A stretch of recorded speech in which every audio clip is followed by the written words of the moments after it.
There are a lot of ways that you can measure whether or not a movie is good or bad.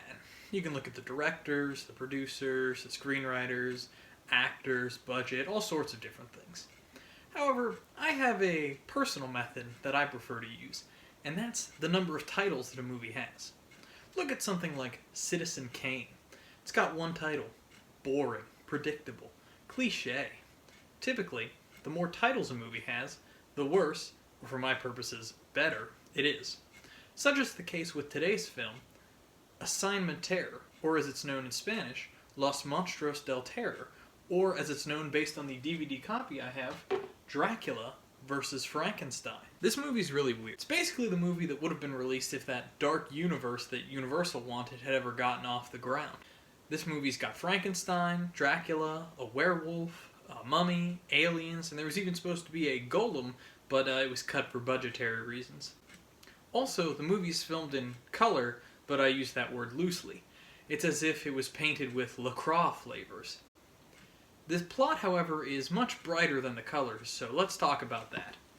The movie starts out confusing and kind of derails from there, but I've managed to figure it out so you can thank me later. It opens on someone who I'll call Old Man, looking at the inside of a lava lamp that's letting him know that two dead scientists are going to help him with his plan to take over the world. In actuality, he's an alien, and his fellow aliens are going to inhabit the bodies of these two scientists in order to further the aliens' plans to take over Earth, because they've got a real Krypton situation going on at home. So, Old Man and dead female scientist are walking around a carnival when they come across a guy who says he is not only related to Dracula, but has the skeleton of him, which he proudly shows off.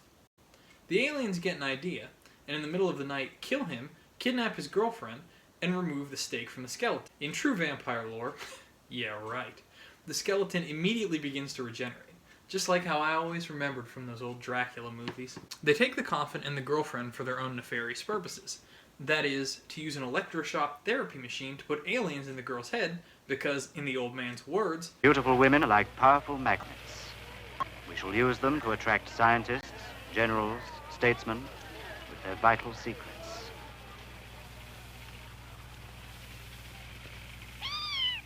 Also, thank goodness, Dracula has fully regenerated and is looking dapper in his well-known outfit, that of a three-piece suit. The police get involved because of the murder, and since this guy was talking about vampires, figures out that there may be something unnatural afoot. In order to combat this, our hero, Inspector Detective, goes to his local library to check out a children's book about monsters, because, it's just the next logical step. When he asks for the book, the librarian lets him know that he's the second person to ask for a book that nobody's asked for in years. No one has asked for one of his books in years, and you're the second person who's asked in only the last couple of hours. He finds it, and another victim, which scientists in a lab confirm is connected to the last murder. The plot thickens like a year-old pudding. The book, An Anthology of Monsters by Frankenstein, or as normal people call him, Frankenstein, is apparently a book about made-up monsters from superstition. My dear, that's no more than a country superstition. Also, who's the girl in this scene, you may ask? I literally have no idea because this is the first and last time we see her. But here's the thing. They're not superstitious. They're real. I mean, the instructions to make Frankenstein are literally in the book. Dracula's skeleton was some sleazy guy's way to make a living. The werewolf was a real guy who got shot to death. These aren't superstitions, but whatever. Speaking of the werewolf, our aliens break into a graveyard to dig up his perfectly preserved body, so that they can perform surgery to remove the silver bullet that, kills werewolves. This works because the movie really likes making it so ways to kill monsters don't actually kill them. Heaven forbid more than one of each type of monster exist. Just use the versions in the public domain, it's easier. Anyway, the werewolf breaks out, because of course it does, and Inspector Detective does some work. He investigates a bar where apparently someone who bought the old creepy monastery frequents sees him and then does nothing to follow up on this, despite more murders having taken place. Due to the fact that more murders have taken place, the aliens punish the girl who insufficiently contained the werewolf using a Simon Says machine and the most annoying sound I've heard in months. Old Man receives word that the next monster avenger that they need to assemble is the mummy. Meanwhile, our detective follows up on a lead and meets love interest. Love interest happens to not only have gone to school with the detective, but remembers her dad telling her about a werewolf. My father, Judge Sternberg, had an incredible experience when he was young. Yes? He personally knew a werewolf. What a lucky coincidence. On the aliens' end, it's time for the longest scene in the movie. There is, I kid you not, a 15 to 20 minute long scene of them trying to get to the mummy and then testing it out. I don't know why it's this long. The mummy isn't really that important of a character. They probably just had a spare Egypt set lying around. Here, look at how stunning this scene is. That is, if you can see anything, since it's too dark, back in England? America? Germany? I have no idea where this takes place, but there's some foreign newspapers to keep spinning up, so whatever. Anyway, Detective Inspector is hearing a story from love interest's dad about the werewolf. He was a normal man like you, or I. A man of good family, cultivated, intelligent, until God knows why, he was afflicted with this horrible curse. And, fun fact, this movie is technically a sequel to another movie that has more than one title. Frankenstein's Bloody Terror, or The Mark of the Wolfman, because the Wolfman that's in this is the same one that's in The Mark of the Wolfman. Trash begets trash, I assume. The aliens are trying to draw blood from Dracula for some reason, and dead lady scientist is almost hypnotized by him, which leads Old Man to rant about emotions, in the most heartfelt speech about emotions being useless I've ever heard. There's one danger we must guard against. We are occupying the bodies of Earth people, creatures of a planet much younger than ours. Their feelings and emotions are very strong. They're impulsive and unpredictable. We must be constantly on our guard. Later that night, Accountant Dracula starts putting the moves on her, and she's saved by the other dead male scientist. They start to fall in love, despite that being dangerous and impossible because they're aliens. Meanwhile, Frankenstein's monster is about to be created, and they test him out by sending him through the most useless door I've ever seen to strangle the Wolfman, if you catch my drift. And while that's not an innuendo, what it does do is upset Blonde Lady, who has the hots for Wolfman, and she does not like this. Later, the dead scientists, male and female, start hooking up, but the old man is a big believer in waiting till marriage, so he sends Frankenstein's monster to go break it up. The next day, Blonde Lady and Wolfman start to make a suicide pact, because Wolfman can only be killed by a silver bullet from a woman who loves him enough to die for him, because nothing in life is easy. Inspector Detective gets a lead and goes to the old monastery, where he is easily captured after the alien's plan is explained to him. Incredible, isn't it? Oh, and his girlfriend is captured by Dracula. Great work. Luckily, help is on the way after love interest's dad tells the mayor about Wolfman. Mr. Mayor, you recall Waldemar Daninsky? Well, he's still alive. I've seen him and talked to him. He has something to do with what is happening at the monastery.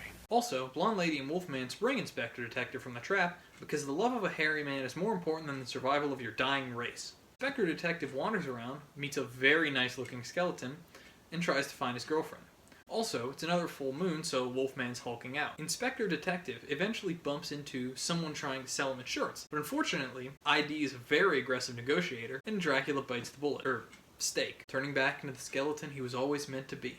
Love interest happened to find the mummy as well as ID, but it looks like they're trapped. Luckily, ID knows the mummy's one weakness. Torches. Nah, I'm messing with you. His real weakness is werewolves. While all this is happening, the police are surrounding the monastery, and Old Man and Dead Lady scientists are wondering where it all went wrong.